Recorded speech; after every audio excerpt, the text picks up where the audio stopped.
have James Cage here with us. I'm sorry, Michael and James and Kazai.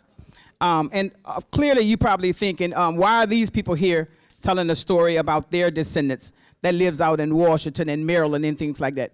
What you don't understand or know, come on you guys, what you don't know and understand that we tie into the history of this country. And the reason I say that is because Mr. Michael Cage here and I, we network all the time. And the one thing that I know about Michael's family, that his family originated here from Terrebonne Parish. It was the Cage family. The one thing, we have these children to come together. This is James, so he's playing the role of James Cage. It's actually James, but not named after that James. Right.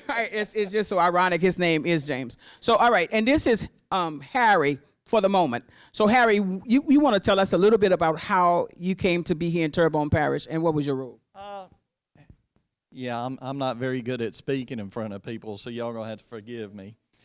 So my family came down from Tennessee. Several of the brothers came through Natchez, came and settled in lower Mississippi and into the parish here.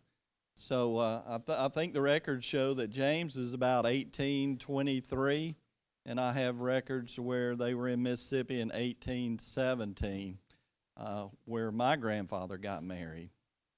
So that's a quick overview. I could get into boring details, but and the story that ties in from Virginia and Maryland is that Thomas Jefferson, of course, like he said, was broke, and he sold his grandson Thomas Jefferson Randolph.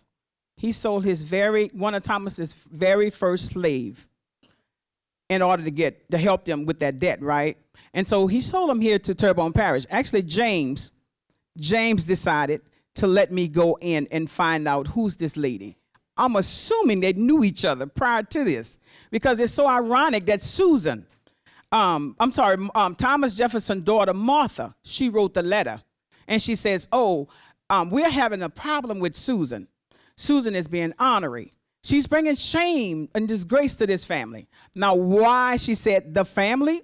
I'm assuming Susan may have been connected somehow. But, of course, she was a slave. And so Susan, being a strong woman, I thought, as a slave woman, she told him, I'm not going with Nicholas when he comes. I am going with James. And so Susan took it upon herself to go leave with James Cage.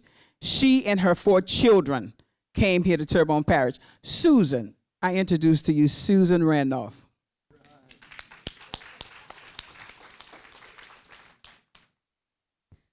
I am Susan Randolph Cage. I'm a former slave of Thomas Jefferson. Me and my 4 children were brought to Terrebonne by James Cage, and I lived a free woman. Okay, and James Cage the Cage family actually owned the Woodland Ranch, the Ashland, and also the ranch plantation. They were the largest slave owners here by the instructions of Thomas Jefferson. So Thomas Jefferson actually said, we're going to get a crew together, we're going to get out here, we're going to do what they call, when they did that expedition, Lewis and Clark. Matter of fact, we have a family here by the name of Lewis. If you hear yourself with that name, it's only because you were sold down to the South Louisiana, and you were owned by the James Cage's family. So that's part of that Lewis and Clark. And they have one family here. Their family name is York. Actually, York had children before moving in that expedition with these guys. And actually, York's children ended up here in Terrebonne Parish. So we didn't bring these guys here on the mere grounds of just having them. We bought them because there's a connection. We are connected to the history of this country.